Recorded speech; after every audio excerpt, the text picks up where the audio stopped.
Good morning guys! Welcome sa ating little channel. Ang date natin ngayon ay February 26, 2025. Ngayon yung araw ng aming schedule para sa aming update para sa aming SSN. Yun, tayo ay magpapa-update para matanggal yung restriction sa ating SSN. Kasi tayong mga K1 visa, pag kumuha tayo ng SSN na wala pang green card, ay mayroong restriction na nakalagay sa ating SSN. So, kasama ko ang aking Jusawa, ang aking handsome driver as always.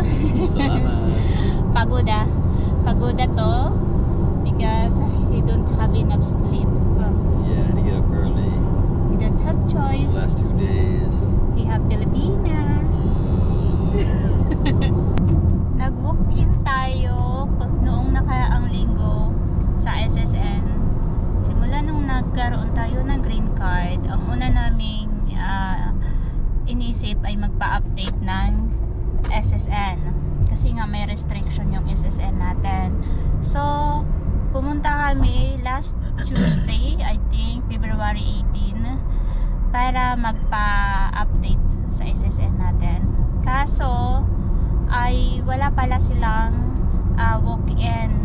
Pag pa-update walang walk-in, tapos nagtatry kaming magkuha online ng appointment, wala rin. Kailangan pala tumawag sa kanila para humingi ng appointment, ganun.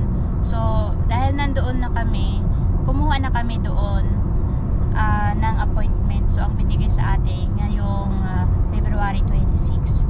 So tingnan natin, kasi sabi sa amin madali lang daw, green card lang daw ang kailangan. Dala-dala pa rin natin lahat ng requirements para kung sakali hingan tayo ng document, kasi maaaring yung kausap namin nung nakaraan iba yung maging kausap namin ngayon. So possible na iba din yung hingin sa atin, di ba? So handa lang tayo para hindi tayo magpabalik-balik, kasi nasa 30 minutes ang biyahe namin galing sa bahay. Andito na tayo banda sa may Walmart at nakakatuwa kasi talaga'y makikita mo yung mga pag-aayos ng kalsada para mas lumuwag-luwag. So tingnan nyo guys. Ayan o, napakaluwag ng kalsada. Simula nung napunta ako dito, malaki na yung improvement niya. Kasi ito, mga 2 lanes lang siya. Tapos ngayon, parang 3 lanes na. Ayan o. Diba? Napakaluwag. Yan naman yung daanan papuntang toll gate, papuntang Milton. Diyan. Andito kami ngayon sa 3 Mile Bridge. Ang ganda-ganda, big. Kitang-kita talaga ang magandang tubig. Look. Diba? Ito yung 3 Mile Bridge. Ito naman yung dagat.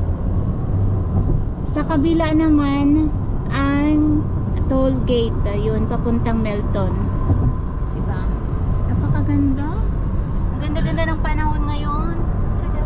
Yeah, the water's real good today. Ganda-ganda ng Oh, tubig.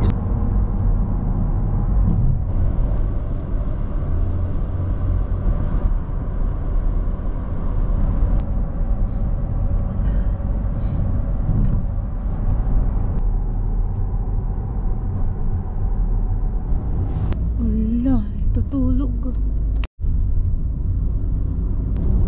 Ang kanilang cemetery ito. Kakaiba. Yan. Napakalinis ng cemetery nila. In 1,000 feet, turn left on the North Coyle Street. Malapit na tayo guys sa SSA. Ayun. Ilang minuto na lang, mga 1 minute na lang, nandun na tayo. So iba yung dinaanan namin ngayon. Tadaan!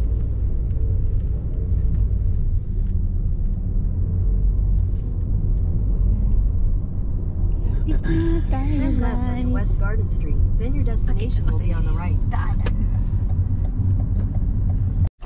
So nandito na tayo guys Ayan, yung Social Security Administration.